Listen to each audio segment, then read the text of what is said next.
Aha, the girl she did not want me to put her arm around me. So I backed off.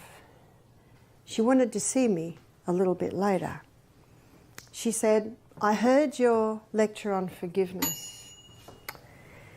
She said, I realised that I had to forgive my father. She said, he didn't want children. They were Catholics. They weren't allowed to go on the pill. So 5 came in 5 years.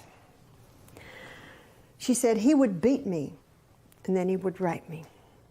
And I heard my mother run down the corridor and lock herself in the bedroom.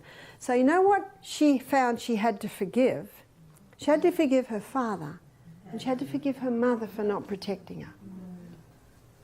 And she also had to forgive herself because she felt she'd done something wrong for that to happen to her. So we had a whole lot of forgivenesses that to happen there. And in our first consultation, when I said to her, I'm so sorry to hear that, but there is an answer, she said, don't talk to me about God. So of course I'm not. I'm not. After she heard the lecture on forgiveness, after she'd felt the tender touch of the massage therapists and how they prayed for her, after she'd seen the staff working in and around her, you've seen it this week in these staff, her heart was melted.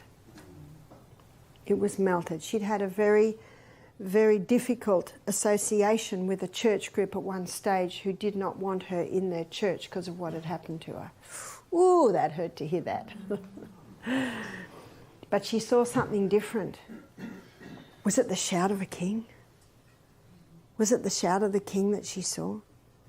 You see, we are God's representatives. And we are to represent him. The only way we can do that is if we're totally empty of ourselves. So she came and she broke down. And I said, I'm so sorry to hear that. I'm so sorry what happened. The Bible says that God cries when we cry.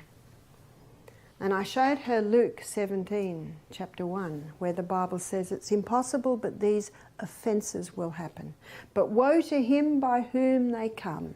It would be better that a millstone be hung around his neck, him thrown into the deepest sea, than him touch one of my little ones. I said, you are one of God's little ones. That's how God sees it. And the reason it happens is because God gave mankind choice. And some will choose wrong. And one guy said, well, if I was the man up top, I'd mow them all down with a machine gun. And his wife said, and what good would that do? Then the next lot would come along.